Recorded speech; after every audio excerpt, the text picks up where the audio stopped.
Join us live to discuss this development as a foreign policy analyst, Bolu Michael-Biyi, as a former legal advisor of the African Union and a Mandela Washington Fellow, joins from the United Kingdom. A warm welcome to you, Bolu, and thanks for joining us on the news. Thank you. Bolu, how significant is President William Ruto's announcement to lift visa requirements for all Africans, and what impact do you foresee this having on Kenya's relations with other African countries? Well, President Ruto's announcement is quite welcome. It's the right step in the right direction because it's going to boost interstate, international trade and free movement of persons, which is enshrined in the concept of regional integration and Pan-Africanism. Is also a way for Kenya to, is a powerful way of showing the level of soft power by improving the image of Kenya as a country that's welcoming to people, that is ready for business, and just um, looking towards moving Africa into truly becoming one union, one continent. Also, it's a way of probably seeking reciprocity from other countries within Africa and abroad, so that Kenyans can move freely. That's going to increase the passport ranking of Kenyans.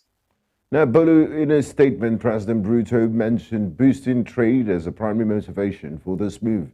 Can you elaborate on how this decision might stimulate trade within Africa and benefit Kenya's economy in particular? Yeah, because opening the borders that way can inspire innovation, cultural exchange, and exchange of ideas between persons, between Africans who come into the country. For example, a person that's has been looking to invest in East Africa who looks around and sees that Kenya is visa free, can just come in for a week or two to see what it's like there and breeze out and then bring in money to Kenya. But if the visa restriction might be something that could hinder such decision to want to see or invest in Kenya or East Africa as a whole. So it's going to boost the tourism industry of Kenya, which is heavily reliant. Kenya is heavily reliant on the tourism sector. I lived in Kenya for almost 3 years, so it's heavily reliant on tourism, and also it's going to boost businesses. When people come in, they're going to trade, they're going to buy more, they're going to sell their products. Also, there's going to be cultural exchange. It's in line also with the idea of regional integration and Pan-Africanism, which is enshrined the ideas of people like Kwame Nkrumah, Ufeboy, and the great Pan-Africanists. So it's going to create jobs, especially for people in the transport industry, as well as those in the hospitality industry, and it's going to boost Kenya's diplomatic relations across the continent. Now, finally, Bolu, President Ruto also emphasized the importance of reducing custom tariffs, and also the African Continental Free Trade Area was mentioned as a key initiative to promote intra-African trade.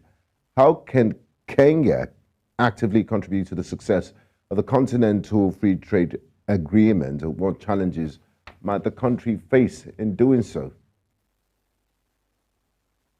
Oh, well, yes. One thing Kenya can do is to invest in its infrastructure, make the ports better, the airport, and lifting any barriers to trade, or enhancing those things that can facilitate the logistic process of trade, and also can take the first step by reducing their own tariff, by showing the way and also advocating for harmonized tariff system within the African continent. The challenge they might face would be temporary loss of revenue in terms that since they are going to be reducing their tariff, they're going to definitely be losing some form of revenue. And but it's a temporary thing that they have to suffer for bigger gains. Another challenge they might face is competition from other African countries, because now the free trade agreement, goods can move freely, and we can trade among ourselves. So there's going to be some level of competition. People want to see Kenyan products as against Tanzania or Uganda. So they might face some level of competition. But looking at everything holistically, it serves greater benefits than losses. Thank you very much, Bolu Michael-Biyi. Always a pleasure speaking with you. Thank you. Pleasure.